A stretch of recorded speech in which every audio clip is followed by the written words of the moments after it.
Hi folks, this is just a quick video to help you finish off those little tasks where you have to measure some of the characteristics of this river using this ArcGIS Scene. Now, the reason why we're using this is because it's going to ultimately give you, I hope, a real sense and feel for the shape of this floodplain and how that has both vertically eroded down into the surrounding landscape, and also that there has been lateral erosion as the river meanders over the floodplain over time. Then what it does is pushes back the edges of that. So both the vertical and lateral erosion I'm hoping you'll see with this little exercise. Okay, what is it you're being asked to do? Well, you've got 4 survey points there marked on. You've got to do, I clicked 3 pieces of information. The width of the floodplain, notice the units, depth, notice the units, distance, downstream as well. So let me quickly show you how you'll do each of those. Right, marked on to the map there in blue is the river. So what we need to do is to come up towards the source here of the Dunisland Water, and then you come over to your Analyze tool. That's it, sitting over here at the right. You click on it, and there are a few different things that you can select here, but we're going to stick with the Measure tool. So we click on the measure device, then you go to the source. Sorry, new measurement, because I had one there before when I was testing this.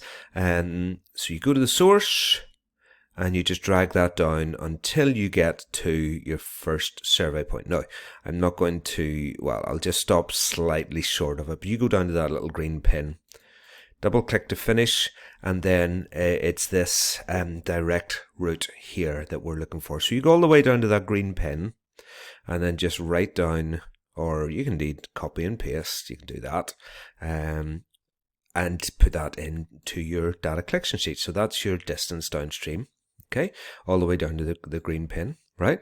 Now the other 2 that we need to do are the width of the floodplain and the depth of it. So we do that again by, we've got the measure tool selected, there are those contours, those dynamic moving contours.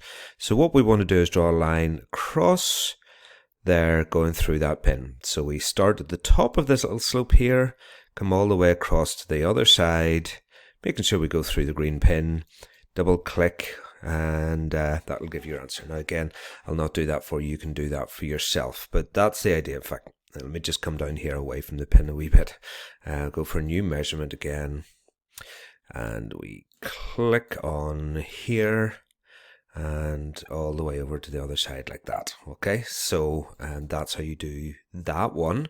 Then once you've got that figure, that goes into your width of floodplain in kilometers, and then the depth of the floodplain. Again, let's just take this wee meander bend here as our point, because I don't want to do this for you. New measurement, and what I'm looking for this time is the depth of the floodplain. So come up to the top of the slope here to about here, and over I come. And what I'm doing is looking at this vertical number 64, 65, 70, 72, whatever. So as I go across here, what I'm wanting to look for is the number that is the biggest. The floodplain goes down and then begins to come back up again at the other side. The number's getting smaller and smaller and smaller, as you can see.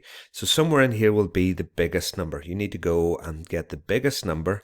And again, once you've found what that biggest number is, there you go. You select it there and you paste that in here. So that's your distance downstream.